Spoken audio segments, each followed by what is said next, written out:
আমার কোথাও গিয়ে যেন মনে হচ্ছে যে আপনি মানে ঠিকই করে নিয়েছেন যে হেড অন ফাইটে যাবেন, মানে একেবারে একবজ্ঞাভাবে আপনি, পার্ডন মাই ওয়ার্ড জাস্টিস, আপনি অভিষেক বন্দ্যোপাধ্যায় এবং মমতা বন্দ্যোপাধ্যায়ের বিরুদ্ধেই লড়াইটা লড়ছেন, এটাই কি সত্যি?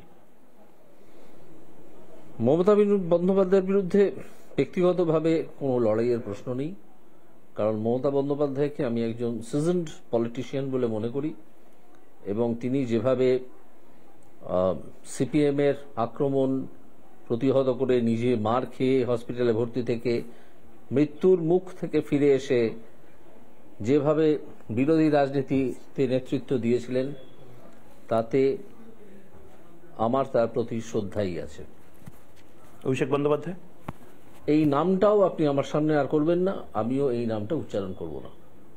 একজনকে আপনি তালপাতার সেপাই বলেছেন। হ্যাঁ, তালপাতার সেপাইদের তালপাতার সেপাই বলতে হবে। এবং অনেক লোক আছেন, তারা তো এই তালপাতার সেপাই বা সেই ধরনের, তারা তো কোনো রাজনীতিবিদই না, তারা ক্রিমিনাল। রাজনীতির মুখোশ পরে সব করে বেড়ান।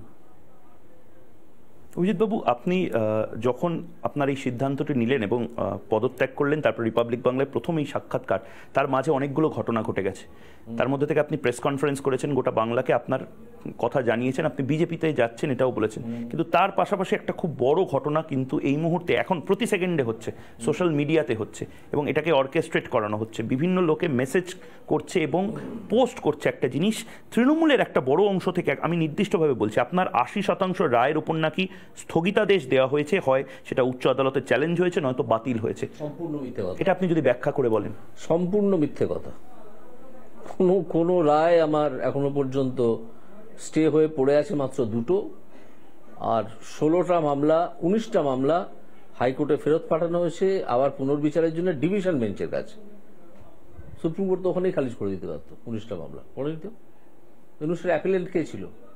স্টেট ছিল, স্টেটেরই তো হার হয়েছে।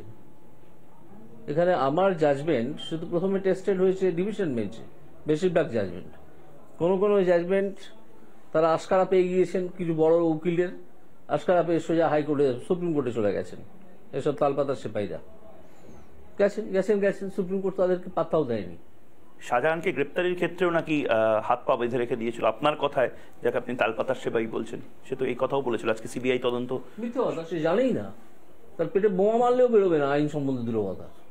কি জানে? আইনের অকাক জানে? কিছু জানে না, অ্যাবসলিউটলি নীল। উনি দাঁড়িয়ে থেকে বারবার যে বলছেন পলিটিক্যালি মোটিভেটেড।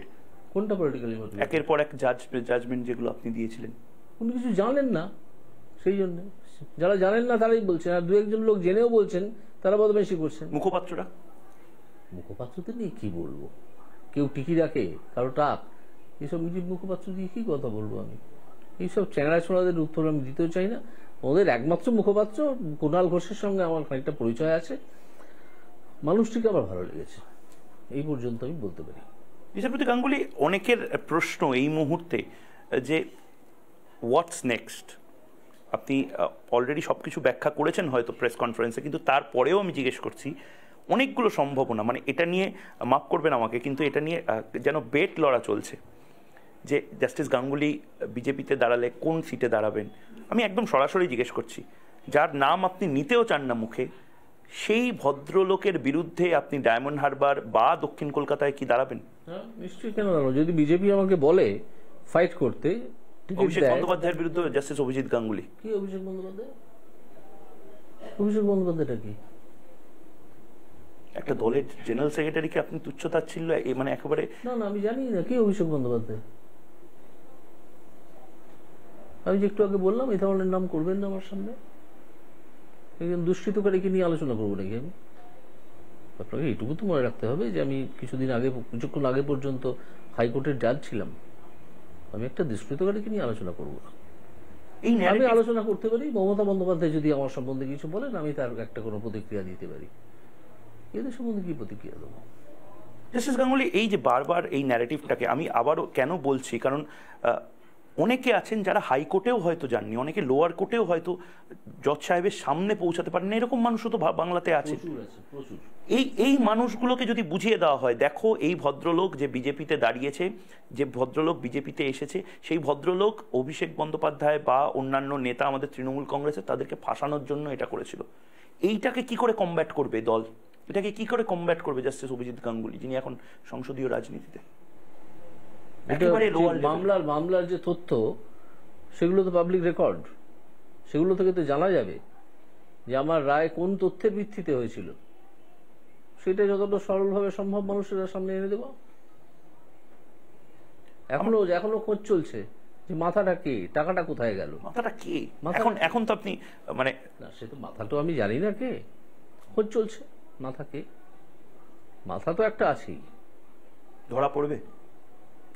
আমার ধারণা ধরা পড়বে, আজ নয় কাল। এই সিদ্ধান্তটাকে কি হঠকারী সিদ্ধান্ত বলবো, না ওয়েল প্ল্যান্ড বলবো, না দীর্ঘদিন ধরে ভাবা সিদ্ধান্ত বলবো? পলিটিক্সে জয়েন করা আর 5 মাস পরে পলিটিক্সে এলে, মানে হঠকারী সিদ্ধান্ত তো নয়, ওয়েল প্ল্যান্ডও আপনি বলতে পারেন না, কারণ আমি আগে কিছু প্ল্যান করিনি। আমি যখন দেখলাম যে এই দুষ্কৃতী দলদের মুখপাত্র তারা দিনের পর দিন অপমানজনক মন্তব্য করে যাচ্ছেন, যা বলা উচিত নয় জুডিশিয়ারি সম্বন্ধে বা জাজ সম্বন্ধে, সে সম্বন্ধে তাদের কাণ্ডজ্ঞানও নেই, সেগুলো বলে যাচ্ছেন, আমি সেগুলোকে ধর্তব্যের মধ্যে আননি, না এনে আমি আমার কাজ চালিয়ে গেছি। তারপর আমার মনে হলো যে তারা যখন এত আহ্বান করছেন যে খোলা মাঠে আসুন, ময়দানে, রাজনীতির ময়দানে আসুন, সেই চ্যালেঞ্জটা অ্যাকসেপ্ট করলেন? ওটাকে আমি চ্যালেঞ্জ বলে মনেই করি না, ওটা তারা একটা আহ্বান জানাচ্ছিল ঠিকই, তারা বলছিল, তাদের কাছ থেকে অনুপ্রেরণা পেলাম, ঠিক আছে যাই। এবার আপনি ধর্ণা মঞ্চে যাবেন? চাকরি প্রার্থীরা যারা ঈশ্বর মনে করে আপনাকে এখন, তাদের কাছে যাবেন? দেখুন, চাকরি প্রার্থীদের ধর্ণা মঞ্চ সম্বন্ধে আমার নিজস্ব রিডিং হচ্ছে যে এই ধর্ণাটা দেওয়ার কোনো মানে হয় না, এটা আমি আগেও বলেছি। এরা কেন ধর্ণা দিচ্ছে এখনো পর্যন্ত তাও আমি জানি না। এদের যদি সত্যিই চাকরি পাওয়ার কোনো সেই সম্ভাবনা থাকতো তাহলে তারা কোর্টেই আসতো। ওই ধর্ণামঞ্চ থেকে এসে কোর্টে এসে চাকরি নিয়ে একাধিক লোক চলে গেছে, চাকরি করছে, তা ধর্ণামঞ্চের অবশ্যই আছেন কেন?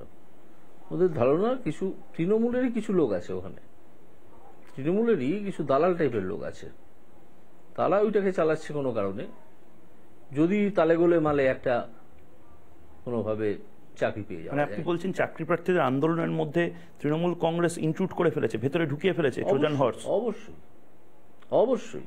এবং আন্দোলনটাকে ভেঙে ফেলতে চাইছে? না, আন্দোলনটাকে ভেঙে ফেলতে চাইছে না, কিন্তু এই আন্দোলনটাকে জিইয়ে রাখছে। লাভ তৃণমূলের, যেহেতু আমরা তোমাদের চাকরি দিতে চাইছি, কিন্তু এই বিকাশ ভরসাজের দল এরা দিতে চাইছে না। আমাকে বিকাশ ভরসাজের দলের অঙ্গ বলে কিছুদিন আগে মনে করতো, কারণ ওদের গরু হারিয়েছে, ওরা জানে না যে কাকে কি বলতে হয়। এই বিকাশ ভরসাজের দল অমুক তমুক এইসব। তৃণমূল কি প্যানিকড হয়ে গেছে? মানে সন্দেশখালীতে আপনি দেখলেন কি? সন্দেশখালী না, তৃণমূল বহুদিন ধরেই প্যানিক, যখন দেখছে যে জনজাগরণ এবার ঘটে যাবে যে কোনো সময়। তৃণমূল তো আমি বলছি বারে বারে যে তৃণমূল ভেতরে ভেতরে ভাঙছে, তৃণমূল ভেতরে ভেতরে ভাঙছে, তৃণমূল ভেতরে ভেতরে নিজেদের মধ্যে অবিশ্বাস এমন চূড়ান্ত জায়গায় পৌঁছেছে যে তৃণমূল আর কোনো, ওটা তো কোনো রাজনৈতিক দল নয়, পলিটিক্যাল পার্টি নয়, ওটা একটা যাত্রা পার্টি। তৃণমূল কংগ্রেস যাত্রা পার্টি? হ্যাঁ অবশ্যই, তাছাড়া কি, ওদের প্রোডাকশনের নাম হচ্ছে মা মাটি মানুষ। কিন্তু এত মা, এত মাটি, এত মানুষের লড়াইকে আপনি এক কথায় বলে দিচ্ছেন যাত্রা পার্টি? অবশ্যই যাত্রা পার্টি ছাড়া কি করে ওরা? ওটা পলিটিক্যাল পার্টি, ক্লাবের মতো।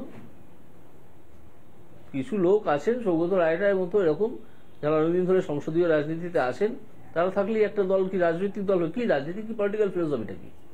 তৃণমূলের পলিটিক্যাল ফিলোসফিটা কি?